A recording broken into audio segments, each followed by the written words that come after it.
tout de suite. Tête à tête.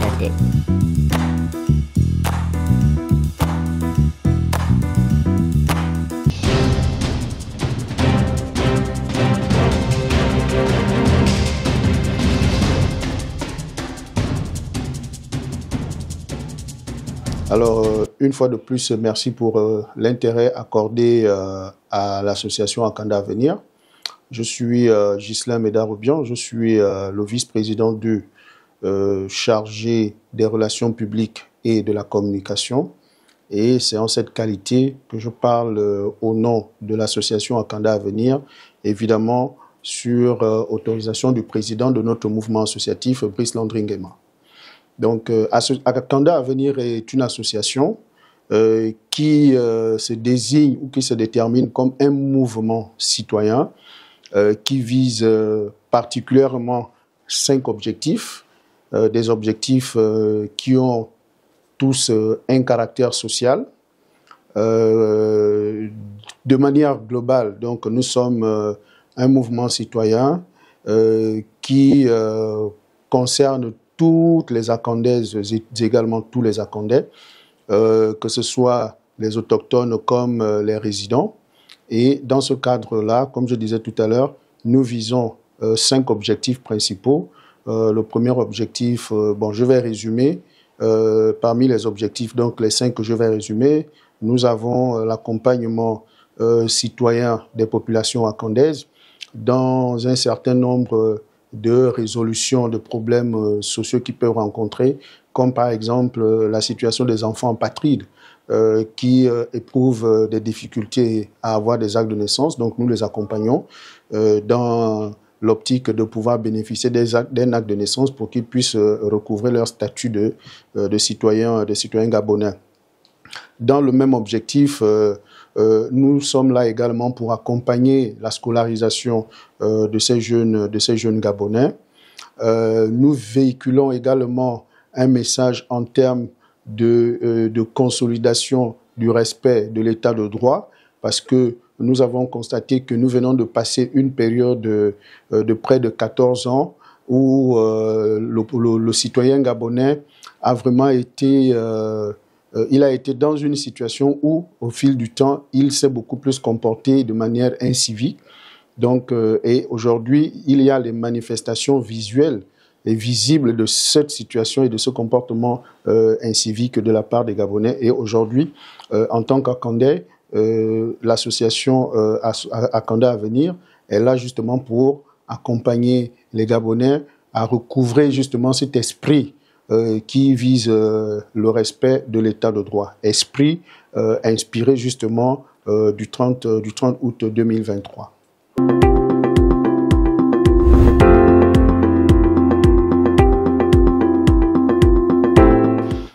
Merci, c'est une question très importante qui m'amène justement à apporter une clarification ou une précision qui montre aussi l'importance de la Constitution que nous allons désormais appeler la Constitution du 16 novembre 2024. Dans cette Constitution, les organisations de la société civile sont consacrées comme étant des acteurs à part entière de l'expression démocratique dans le futur Gabon.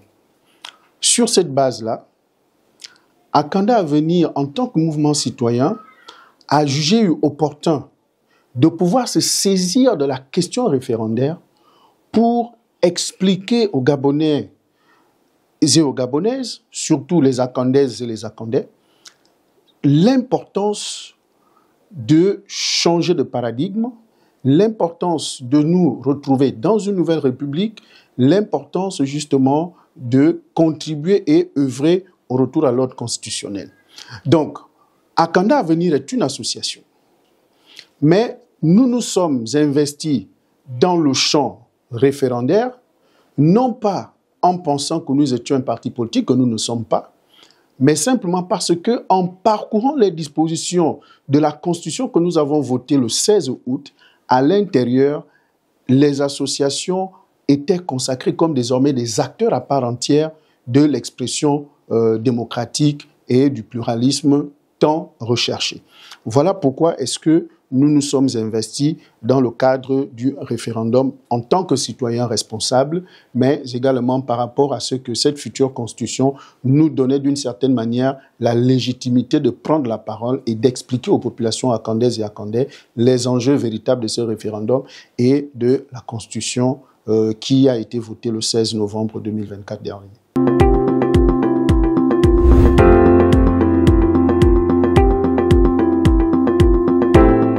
Alors, c'est une question importante qui nous permet également de donner notre position et évidemment de présenter les perspectives d'Akanda à venir dans le champ social, culturel, politique de la commune d'Akanda.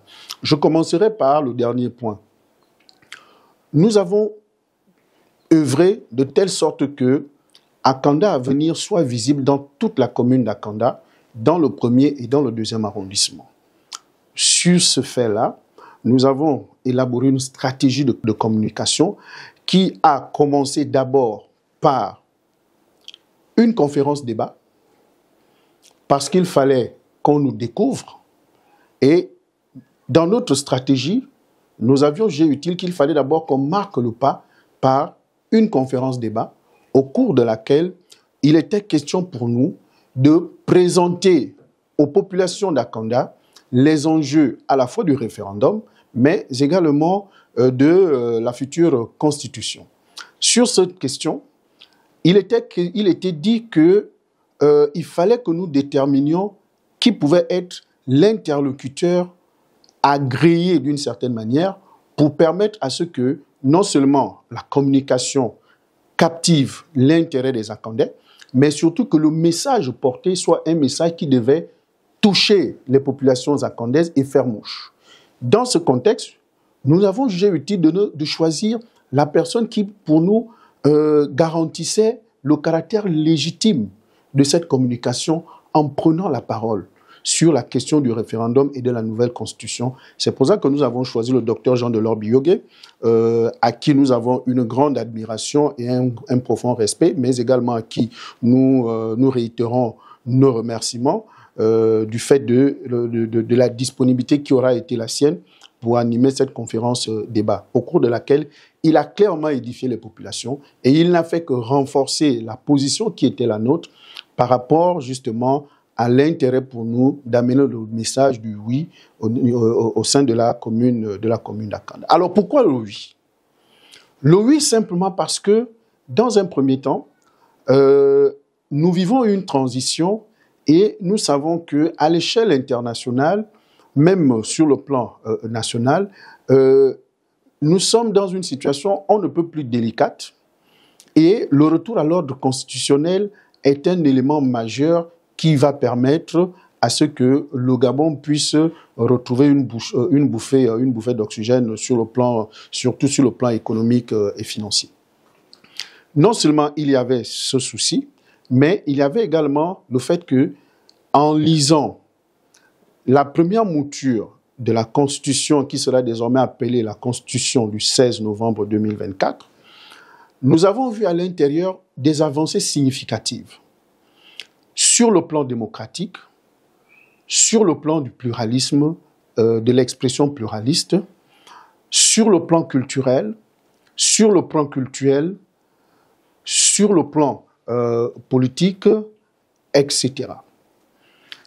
Cette constitution, contrairement à tout ce qu'on a pu entendre, est celle-là qui va faire passer le Gabon, qui va nous faire passer à un bond qualitatif. Pourquoi? Parce que dans un premier temps, c'est une constitution qui ne sera plus manipulable au gré des intérêts politiques, au gré des humeurs des tenants du pouvoir.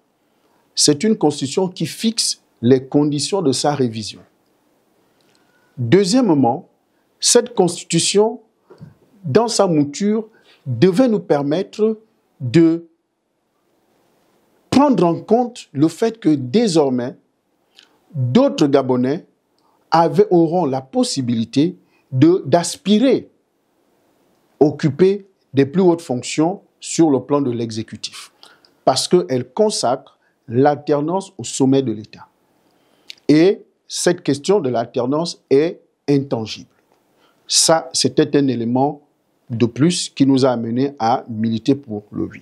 Au-delà de ça, il y a le fait que dans cette constitution, comme je l'ai dit, toutes les couches sociales de la société gabonaise auront désormais la possibilité d'investir le champ politique pour pouvoir s'exprimer de manière légitime et légale, pour solliciter, pourquoi pas, le suffrage des populations, sans que les associations ou les ONG n'aient plus à se dévêtir de leur statut pour occuper ou pour s'investir en tant qu'indépendant désormais.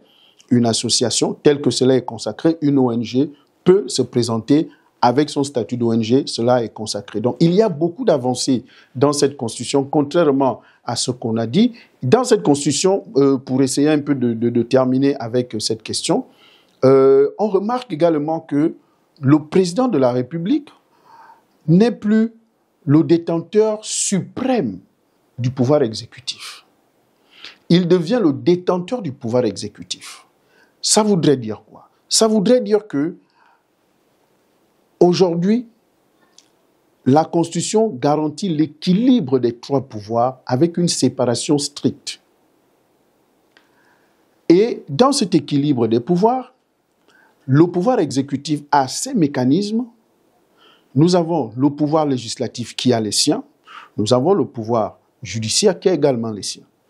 La Constitution fait en sorte que les trois pouvoirs peuvent s'auto-contrôler, peuvent s'auto-réguler et, évidemment, peuvent faire en sorte qu'un pouvoir n'ait plus le pas sur un autre. Évidemment, il y a une question également qui constitue une avancée, c'est le fait qu'il ne peut plus y avoir de succession à la tête de l'État gabonais, c'est-à-dire un fils qui remplace directement son père. Et je terminerai par la limitation des mandats. Cette constitution fixe désormais le nombre de mandats à 2 mandats successifs, sans qu'il n'y ait la possibilité de pouvoir briguer un 3e mandat et sans que le président de la République ne puisse prendre l'initiative de modifier cette disposition qui est consacrée par son caractère intangible. Donc voici autant de questions qui ont fait en sorte que nous puissions choisir de soutenir le oui. Et là, j'ai failli oublier, si vous me le permettez, il y a la question entrepreneuriale qui est également importante.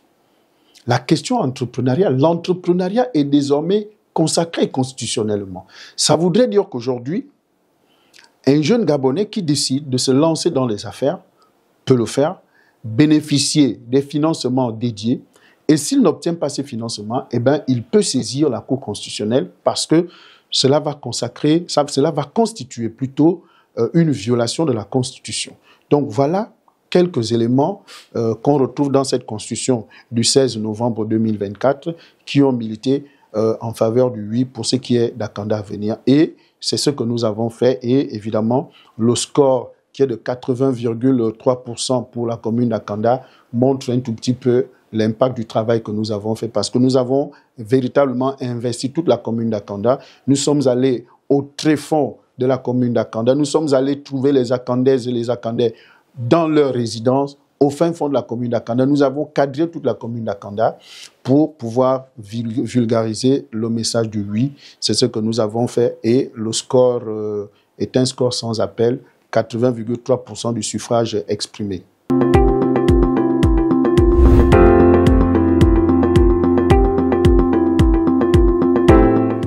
Alors, je commencerai par dire que, en toute objectivité, le nom n'avait vraiment pas sa place simplement parce que c'était un nom inopportun. Le nom c'était vraiment inopportun pour cette campagne référendaire. Évidemment, nous sommes dans un pays démocratique où la liberté d'expression est consacrée, où les uns les autres ont le choix de se positionner. C'était tout à fait normal qu'il y ait des partisans du non.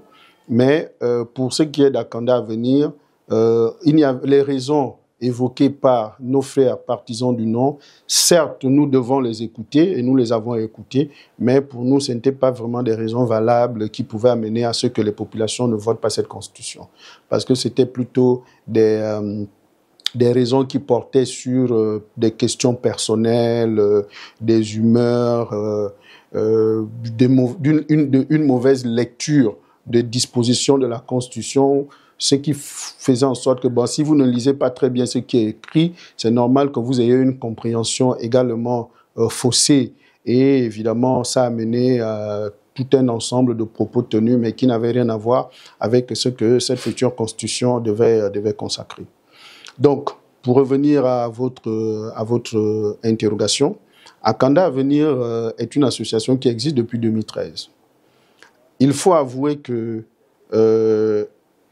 Akanda Avenir est né dans un contexte politique assez particulier, contexte politique dans lequel la quasi-totalité des acteurs aujourd'hui de l'association étaient encartés politiquement. Le système politique de l'époque ne permettait pas l'expression divergente, une divergence d'opinion, puisque nous étions quasiment tous encartés politiquement. Donc cela nous empêchait de pouvoir nous exprimer, ce qui fait que au sortir du 30 août, et de par l'esprit justement du 30 août qui a insufflé un vent de liberté au sein de la population gabonaise, ben nous avons simplement démissionné de là où nous étions encartés politiquement pour retrouver notre liberté de ton, notre liberté d'expression. Donc c'est pour vous dire que nous avons 9 ans d'existence et au sortir des événements du 30 août, tout de suite nous avons pris notre liberté. Nous sommes partis, nous avons démissionné et nous avons décidé tout simplement de remettre sur les chantiers notre mouvement associatif parce que nous jugeons beaucoup plus utile que c'est à travers ce mouvement associatif que nous devrions mener des actions impactantes et durables au sein de la commune d'Akanda. Donc la question du référendum s'est présentée à nous alors que nous avions déjà relancé les activités de l'association Akanda Avenir. Et en tant que mouvement citoyen, et surtout voyant la légitimité et la légalité qui se présentaient à nous, puisque notre objectif, c'est d'être le premier mouvement citoyen d'Akanda, et nous comptons justement consolider notre position, parce que les 80% acquis au référendum, nous devons les consolider sur le terrain. Nous devons avoir une représentativité sur le terrain pour qu'elle garantisse véritablement notre légitimité et que le travail que nous avons abattu durant le référendum soit reflété pour les échéances à venir.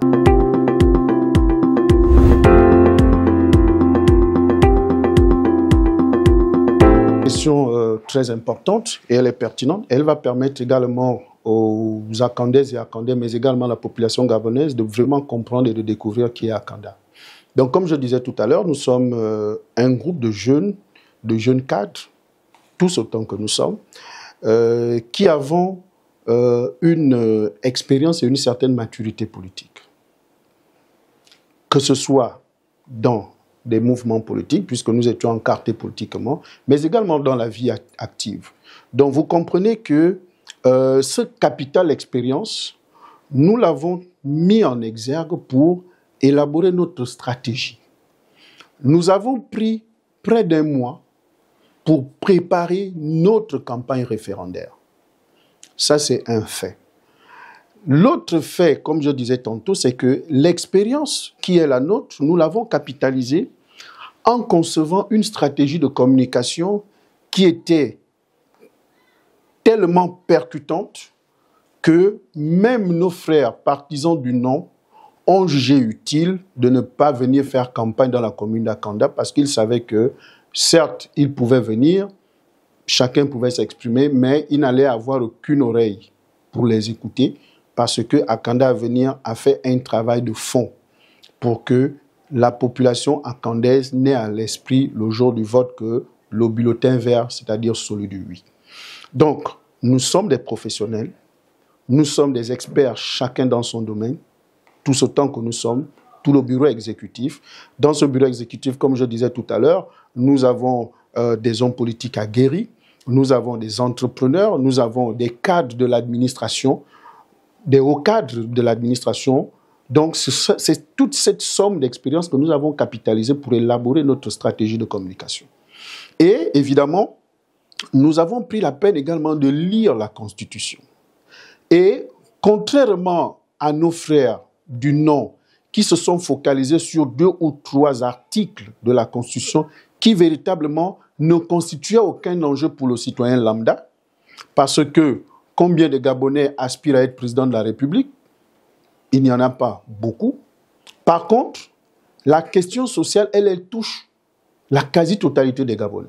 Donc, nous avons ciblé notre stratégie de communication pour faire comprendre aux populations akandaises l'importance de cette constitution, parce qu'elle consacrait le social, elle consacrait le culturel, elle consacrait le cultuel.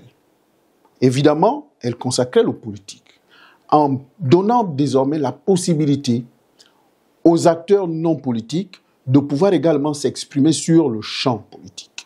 Donc, voilà comment est-ce que nous avons orienté notre stratégie de communication, ce qui fait en sorte que lorsque nous avons quadrillé toute la commune d'Akanda, tous les 2 arrondissements, nous les avons visités, nous avons martelé notre message. Évidemment, nos frères partisans du Nord, inconsciemment, ont adhéré, parce que vous savez, la stratégie marketing fait en sorte que vous puissiez amener quelqu'un à vous atteigner le subconscient d'un individu, et à travers ça, il va développer une communication subliminale qui va l'amener le jour fatidique à pouvoir exprimer l'expression voulue, puisqu'il a été tellement martelé, et c'est pour cela que nous pouvons justifier les 80,3% de la commune d'Akanda et le oui massif obtenu dans la commune d'Akanda, mais également le oui obtenu de manière globale dans tout le Gabon.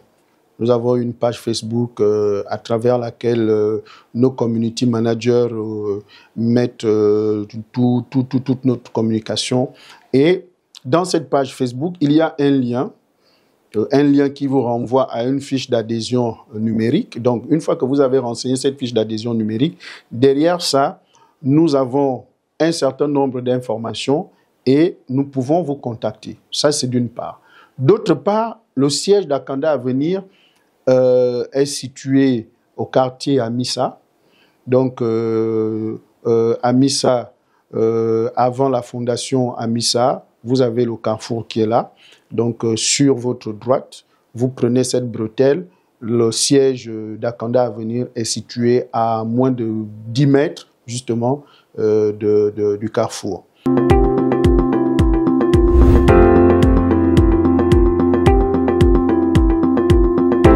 Alors, pourquoi est-ce que nous avons porté une attention particulière sur Alpha Télévision? Parce que il faut dire que nous sommes d'abord des personnes qui sont très intéressées par les problématiques d'actualité. Et nous nous sommes rendus compte qu'il y a plusieurs médias aujourd'hui, les médias classiques, qui mènent des actions. Mais il y a une particularité qui nous a intéressés chez Alpha TV, c'est déjà la neutralité que ce jeune média présente. Parce que c'est un média qui accueille tous les acteurs, et nous l'avons vu pendant la période du référendum. C'est un média qui accueille tous les acteurs, peu importe l'angle d'analyse de l'acteur qui se présente. Et il n'y a pas, on a senti une certaine impartialité dans la prise de position. D'autre part, c'est un jeune média qu'il faut encourager, parce qu'aujourd'hui, il n'y a pas que les médias classiques, et il faut encourager l'entrepreneuriat. Et comme je l'ai dit tout à l'heure, notre constitution consacre désormais l'entrepreneuriat. Et Alpha TV va constituer pour nous un partenaire parce que il y a un professionnalisme que nous avons remarqué de par les analyses, de par les angles, de par le traitement de l'information. Donc, il y a beaucoup d'aspects positifs que Alpha Télévision nous a présentés et qui aujourd'hui cadre un tout petit peu avec nos objectifs. Voilà pourquoi est-ce qu'il y a ce choix qui est porté sur Alpha TV. Et que nous encourageons également non seulement à garder cette posture de neutralité, mais également à aller un peu plus loin, parce que nous voyons de belles perspectives pour ce jeune média. Alors, pour ce qui est du mot de fin, déjà remercier Alpha TV pour l'opportunité qui nous est donnée de pouvoir nous exprimer au lendemain du référendum pour lequel nous avons œuvré en tant que partisans du oui et avec une victoire de 80,3% pour la commune d'Akanda et de 91,64% sur le plan national. Mais qu'à cela ne tienne, sur le plan au niveau de la commune d'Akanda, il y a quand même 19,7% de la population akandaise qui s'est prononcée en faveur du non. C'est un message qu'il faut écouter. Sur le plan national, il y a quand même 7,36% de la population qui s'est exprimée en faveur du non. Ce sont des Gabonais qu'il faut également écouter. Leur avis est à prendre en compte pour que ensuite nous puissions voir les raisons pour lesquelles il y a eu ce non. Ensuite, au nom du président Brice Landry Nguema et du bureau exécutif d'Akanda Avenir, je tenais à adresser mes sincères remerciements à l'ensemble de la population d'Akanda pour le choix du oui, parce que Akanda a compris qu'il n'y a que le retour à l'ordre constitutionnel à travers cette constitution du 16 novembre 2024 que notre commune allait véritablement trouver son essor vers la félicité. Je vous remercie. La liberté d'expression n'est pas un slogan, mais un fait. Dire ce que l'on pense en respectant les causes, c'est cela la maturité. Vous êtes un expert en politique, l'économie c'est votre domaine, l'entrepreneuriat est ce qui vous passionne le plus. C'est dans cette optique que Alpha Télévision a créé pour vous l'émission Tête à Tête. Un tête-à-tête pour vous pendant 25 minutes pour éclairer l'opinion. Et ça se passe tous les jeudis sur Alpha Télévision à partir de 19h. Passez le message.